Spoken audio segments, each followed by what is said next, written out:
Welcome to the basics of Python programming, part 6. In this video, I will demonstrate a library using which we can load, store, and manipulate numerical data effectively. So this library is known as NumPy. NumPy stands for numerical Python. So the library name is NumPy. Stands for numerical Python. So using this library, we can load, we can store, we can manipulate numerical data effectively. So this is a library, that means it contains a collection of modules. Each of the module contains some functions. We can directly call these functions. So everything was implemented and everything was put together in this library. So like in C programming or other programming languages, suppose in C programming, if you wanted to use some printf or scanf statements, you will include a preprocessor directive, has include stdio.h, right? So by including this preprocessor directive, and you can directly use printf and scanf without worrying about the implementation details of this printf and scanf. Similar way, this NumPy library also, there are many functions that were already implemented. You can directly use them. You can directly use those functions without worrying about the actual implementation of those functions. But first of all, you have to import that library. We call it importing. So in Python, we use a keyword called import. This is the keyword, import. Then library name. Whatever library you want to use, you can give that library name. So let me import NumPy. NumPy all small, although I have written capital there, NumPy, import NumPy. So let me show you, since this is the first library that we are discussing in this sequence of videos. So let me tell you the different ways of importing a library. Okay, all right. So if you want to import a library, you can import this way, import NumPy. Now, if you import this way, and if you want to use the functions inside this library NumPy, then you have to call NumPy dot function name. Whatever function name you want, you give that name, function name. You have to give like this. Let me use a text cell. So this is the syntax, NumPy dot function name. You can directly use that function. So in this NumPy, so before going inside NumPy, let me give more details about this NumPy. What is the importance of this NumPy library before seeing the functions and working of this NumPy. So you take any data, suppose you read some data.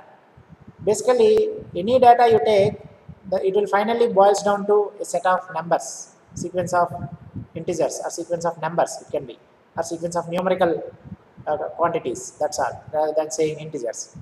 So let us take an example. You take image as input. Finally, image will be represented as a matrix of numerical values, right? Similarly, you take a speech signal. So speech signal will be represented as a vector of intensities over time. So it is also again finally boils down to sequence of numerical values. And then similarly, you take any other example, let us say some document. So those who are working in this NLP, they know that again this document will be converted into a set of numbers by counting frequency of each word or some other feature extraction methods. So our focus is not on these feature extraction methods, but finally you take any type of input, image, data, color, text document, or speech, whatever data you take, you can take. Finally, it will boils down to a sequence of numerical values. That's why we need a library for handling these numerical quantities very effectively. We need a library for storing these quantities, for manipulating these quantities, for extracting for these quantities. We need a library. So that library is NumPy library. Now, so this NumPy, we have seen some collection data types, list, tuple, dictionaries, sets we have seen. So using lists, tuples, dictionaries, we can store heterogeneous data. You can store numbers, integers, you can store floating point values, you can store strings, you can store boolean values also, all type of data you can store. But generally, usually, this NumPy is for homogeneous data. If you want to create an integer array, you can create an integer array. If you want to create a floating point array, you can create a floating point array. Now you may ask how to store heterogeneous data using NumPy array. There are other things using which you can store heterogeneous data also. If you are interested, you can explore structured NumPy arrays. What in this session, what I am going to discuss is the storing homogeneous data only. So the arrays we create using this NumPy library is similar to your array concept or matrix concept in your other programming languages. It contains homogeneous data. Now let us create an array. Since we have already imported this library, let me create an array. Now if you want to create an array, there is a function array directly. So let me use a cell. Okay, here itself I can write. So NumPy dot, there is a function array. To this array you can pass anything, means you can pass a list also. It will what this function will do, it will convert the input into an array. That's all. So let me pass a list 23, 33, 45, all commas. So 23, 34, 12, 45, 67, 24, and so on. Let us say 90. These are the numbers. Now let me run it.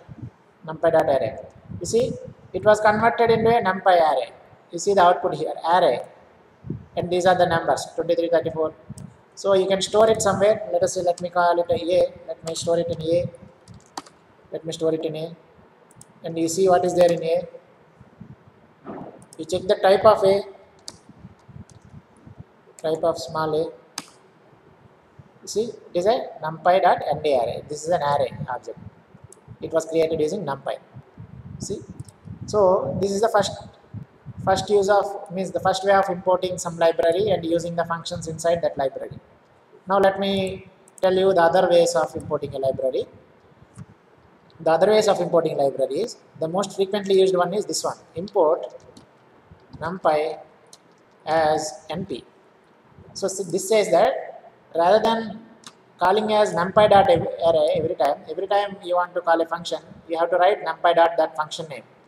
So instead of writing NumPy dot, you can use this shortcut name. So this is called alias. So you can use this shortcut name. Instead of calling NumPy dot, you can call NP dot. That is the idea. You can use a shortcut name. So there are many other libraries like Matplotlib. It was a big name. So instead of using this big name, you can use some 2 letters. You can use MP, right? The similar way here it is simple, but there are libraries like Matplotlib where the name is a little longer. There you can use the shortcut name. So this way I will demonstrate now. Now the same way, let me create a array now using this np.array. Now same way you can call, you can give some list. Let me give some simple list: 1, 11, 22, 33, 44, 55, 66, 77. NumPy as array created. Can you see the NumPy as array was created? Now let me show you the other way of creating. There is some other way called from NumPy import. Suppose you wanted to import some submodule inside this NumPy. As I already mentioned, all the functions will be grouped together into different submodules. So let me import one such submodule. There is a module called random in this library. So if you want to generate random numbers, normal distributed random numbers, uniformly distributed random numbers, random integers, this can be generated using this module random. So let me import this one first. Now if you want to import, means if you want to generate some random numbers, let us say random integers, random dot, now you have to call random dot random integer, randint. Let me generate random integers. You see, I am generating random integers. I have to give this low value, high value, size. This I have to specify. Let me give some between 10 and 40. I want 8 random numbers, random integers. You see, random integers were generated. Now, without this function, how to generate random numbers? Suppose if this is not the way of importing, then how to, suppose here in this case, how you will import, how you will generate random numbers? If you are importing using this style, and if you want to import random numbers, then you have to call np dot that module name random dot rand int. Here you have to set 10, 40 and then 8 or okay, let me give 6 now to show you that it will also work. Can you see here? Earlier we have imported this way, so I am using I'm calling np dot module name random. This is the function name random int. Can you see the difference between this and this? So here you can directly call random dot rand int. So that is the idea. Now let me show you the other way. So this way is I want to import all the modules. I don't want to write like this. I don't want to write module name. I don't want to write this np name, all this. So what I do, I simply do this one from numpy dot random. What I do is import everything.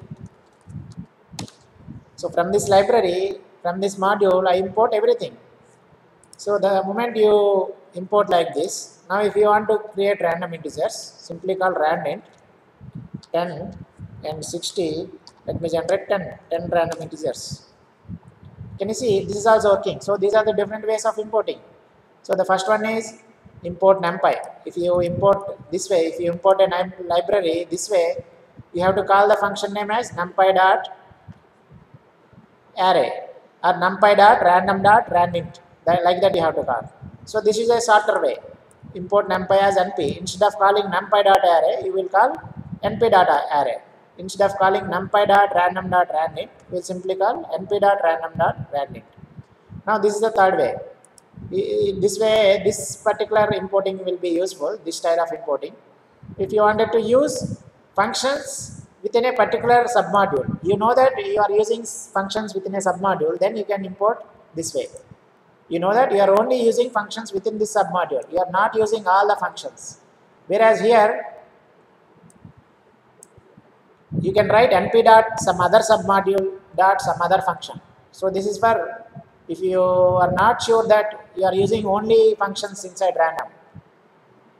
So then you can import using this type. But if you are for sure that you are using all the functions, means you are using only functions within random, then you can import using this statement.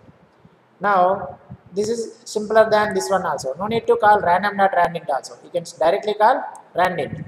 So this will be used when you know that you are using functions inside, you are using only functions inside random. Then you can use this style or this style. If you are not sure, then you can use this second style and first style. So most preferred style is the second style, because most of the time we don't know which functions we use. So generally we import like this, import the library with some shortcut name, then whichever submodule is required, we will extend that one, np dot that module name followed by the function name. So these are the different ways of importing different libraries. So in future, when you want to use some library, you make a note that these are the different ways of importing. So don't confuse with these importing styles. So different literatures, they use different styles. So you may confuse that, okay, in that in one web link I have seen this kind of importing, and somewhere else I have seen this kind of importing. So don't confuse with these importing styles. All are accepted importing styles. So now let us stop this importing, because this will be common for every library. Now let us go into our NumPy library. So I have already demonstrated on function, two functions, how to generate random integers and how to generate a array, right? Now we have already created an array, right? I think I have stored somewhere. A is here. Now let me see what is there in A. This is the NumPy array. This is NumPy array. So this NumPy array supports many functions, many built-in functions. It supports, suppose if you want to calculate sum of all these things, you simply call a dot sum. So it will calculate the sum of these integers and then it will give you. Now let me demonstrate some other functions that were there in this NumPy. Suppose you wanted to initialize something to zeros. So many times in programming, we have to initialize some vector or some matrix with zeros. So this can be done using a single command, np.zeros. np.zeros. If you want to initialize a vector of 15, vector with 15 elements to zeros, you simply give np.zeros. You see? right? Now, so it was, if you see these values, these are floating point values. Now, if you don't want floating point values, you want some integers, then that can be done. Means the data type should be integers. The data type of these elements should be integers, not floating point. Then there is a attribute called d type. To this d type, you can give int. Now you see all are integers. You see they are 0 point. Then these are floating point values. These are integers. That is the difference.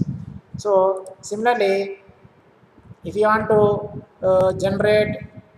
if you want to initialize a matrix, I don't want to initialize a vector. I want to initialize a matrix. How you will initialize? You pass two arguments. That's all. np dot zeros. You pass two things. 5 by 6. I want to initialize a 5 by 6 matrix. You see, can you see? 5 by 6 matrix was initialized by default floating point values. You can change it using d type equals to int. I hope it is clear. So when you want to initialize a 5 by 6 by 7 matrix into zeros, you pass here 5 by 6 by 7 inside these brackets. If it is single dimension, no need of specifying these brackets. But when you are giving more than one dimension, pass it as a tuple. This tuple 5, 6, 7 like this way, right? So similarly, if you want to initialize everything to some 1, let us say the initial value is 1. So similar function exists, np.ones, 10 ones, right? So I don't want to initialize with zeros, or I don't want to initialize with tens. I know some initial value. I want to start somewhere. So there is a function called full. Okay. Now you want to initialize this 10 values with some 100. All the 10 means I want a vector of size 10. Everything should be initialized to 100. You see, everything 10 values initialized to 100. A vector of size 10 initialized to 100. So similarly, there are many functions. We will see some other functions. Similarly, this NumPy supports a function that was very similar to your range function. Range function we have already seen, right? So there is a range. So this was similar to your range function. If you give 10, it will generate numbers from 0 to 9. If you give 1 comma 10, it will generate numbers from 1 to 9. This we have seen. This is similar to range function. That's all. If you give 1 comma 10, it is from 1 to 9. Is it all right? Okay. Similarly, you can give step length also. Similarly, this NumPy supports some other function called linspace. So this linspace stands for, if you want to generate some samples that are evenly separated, then you can use this linspace. So let me generate some evenly generated samples, 0, 10, 100. Evenly separated means what? 100 samples between 0 and 10. So that means what? Evenly separated. Now, evenly separated means what? 10 samples between 0 and 1. 10 samples between 1 and 2. Right? No, this is from 1 and 2. 10 samples between 1 and 2. 10 samples between 2 and 3.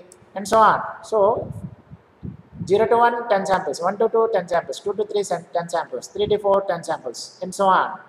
Similarly, when you look closely, 0 to 0.1, 1 sample, 0.1 to 0.2, 1 sample, 0.2 to 0.3, 1 sample, 0.3 to 0.4, 1 sample, and so on. That's why we call it as evenly separated samples. So this way you can generate evenly separated samples using this linspace. Now the question is, I don't want evenly separated samples. I want I want random samples. Okay.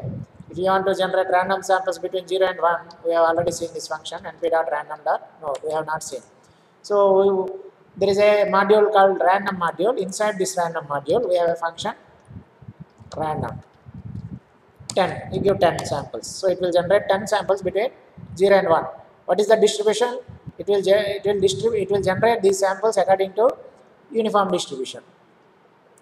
Now, if you want to generate these samples according to some other distribution, let us say normal distribution, you call normal, and you give between how many samples you want, and since this is normal distribution, you have to pass mean and variance, mean and standard deviation, right? So let me give mean 0, mu is 0, sigma is 1, standard deviation 1, and I want 10 samples or 50 samples. You give whatever you want, 50 samples I want. So 50 samples were generated. Now you see, with mean 0, with variance 1.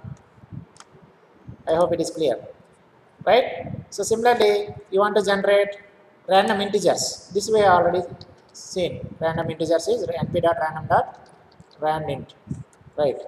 You can generate between 10 and 100. I want 50 random integers.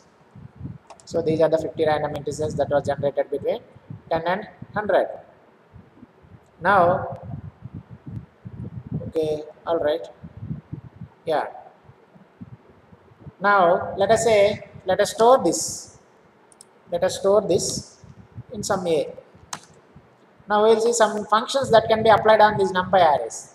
Now these are the functions using which you can generate different kinds of data. Now let us see what can we do with this array, NumPy array. What can we do?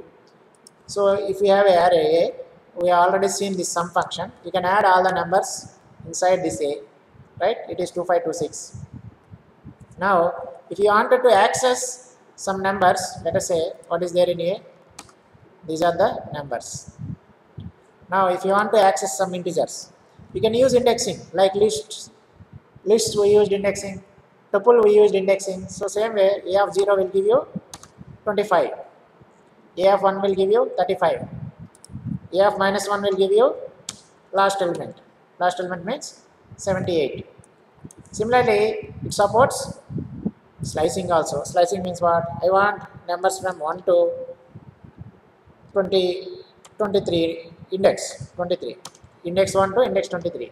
Index 1 starts from 30 and it went on up to 90. You see, these are the indices from 1 to 22. It will exclude 23, right? So indexing will be supported, slicing will be supported. Similarly, masking can be done. Masking means what? Suppose you wanted to find all the elements that are less than 50. We have generated 50 elements between 10 and 100. Now I wanted to see how many elements are less than 50. So this is called masking. So first what I will do, I will check what are the elements that are less than 50. It will return true or false indexes. So those indexes will be printed. Now let us see what it will give. You see, these are the values that are less than 50. When it is less than 50, that value will be printed. That is the idea. That is the idea. Now, yeah. Now let me demonstrate some other functions also. For this, let me generate higher dimension array, np.random.random. What I want to generate? I don't want to generate 10 samples. I want to generate 5, 6. I want to generate random numbers, 30 random samples of the shape 5 by 6. Now let us see. So B, what is there in B? So I am generating matrix of random numbers, 5 rows, 6 columns, means total 30 elements, right?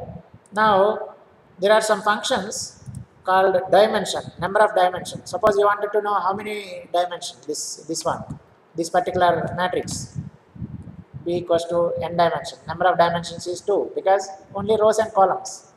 You can change it also, 5, 6, 7. If you give 5, 6, 7, then you see it is 3-dimensional, right? You see 3-dimensional. Now we see what is number of dimensions. It is 3. Similarly, there is a function called, there is an attribute called size. What it will give? Size will give number of elements in this particular array. So 5 by 6 by 7 means 5 into 6 into 7. 10 elements were there. Similarly, you wanted to see how many rows were there, how many columns were there, what means that you want to find. Then there is this one called b.shape. This shape will give you that this array, shape of the array is 5 by 6 by 7. Now, similarly, suppose you want to apply some cos function or sine function. This will be supported by this one. Let us apply on A. A is simple, 5 by 6, right? Yeah, A. Okay, A. This one. Let me generate one more. Otherwise, let me call it as C. Let me call it as C. Let me generate only 5 by 6. That's all. Oh, random. These are random values now. Okay. Now what is there in C? These are the values, right? All are between 0 and 1. Now if you want to apply sine, np.sine, not an, okay. So you want to apply sine function on this one. Okay, so then this NumPy supports a sine function. You pass this a as input. So can you see the output? We have applied sine function on each element of, oh, this is C. I want to apply on C. Yeah, these are the values. You see, I applied sine function on C. Similarly, if you want to apply inverse sine function, there is a function called np.arcsine of A. This is inverse. Similarly, if you want to apply cos function, you can apply tan function, you can apply arctan, arccos, all these functions you can apply. Similarly, you see, these are arcsine, inverse. That's why it is giving nan. Nan means not a number. Nan stands for not a number. Now, suppose you want to generate, okay, what is there? Oh, I have given C here. That's why this issue. I have to give C. I have given A. Now you will get, yeah, these are the inverse arcsine of C. C means this one. These are the values. So similarly, if you want to apply exponents, exponent, e power something, e power C, you want to apply, it will apply exponent on each value of C, then these are the results. Can you see? So this way, this NumPy supports many functions. Suppose you want to apply some power. I want np dot power of 3 power C, means each element. I want to do 3 power that one, 3 power each. Okay, so this is 3 power. So for each element in C, it will apply 3 power that element, 3 power that element, 3 power that element, and so on. So these are the some of the functions that are supported by this NumPy, and this NumPy main aim is for effective loading, storing, and manipulating of numerical data. So that is the idea of this NumPy library. Similarly, if you want to work with pi values, there is a constant here np.pi. You can see np.pi will give you the value of pi that was truncated to some number of some number of digits. So these are the functions. So similarly, if you want to apply some statistical operations, you can apply. Let us say let me bring some function. Let me bring C only again. C, this is the C array. Now, if you want to apply some mean, I want to find average value. np.mean of C you give. Now it was giving a single value, but how many rows are there? 5 rows are there, right? But it was giving a single mean, so this mean is for the entire 5 by 6 matrix. But I don't want mean like this. I want matrix, I want mean for each row or for each column. So you give, there is an argument called axis. You give axis equals to 1. Then you see, this is for row wise. 1, 2, 3, 4, 5. So 5 rows were there.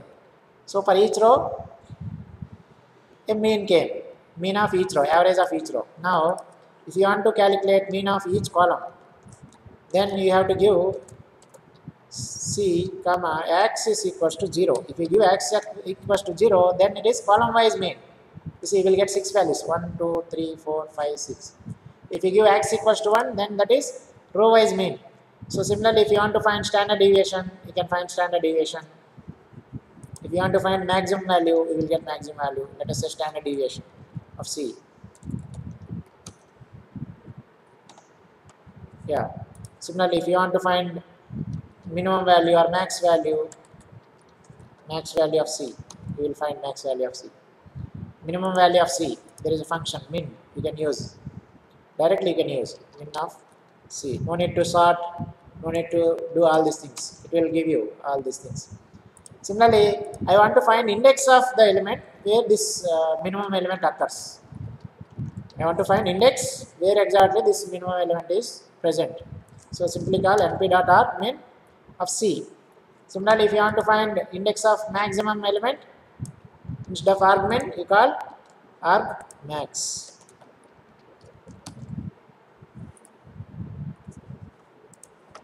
See, that is the index of minimum element, maximum element, and so on. So this is some of the overview of this NumPy library. I will conclude this NumPy library. There are many things that can be done with this NumPy library, but I am covering only basics.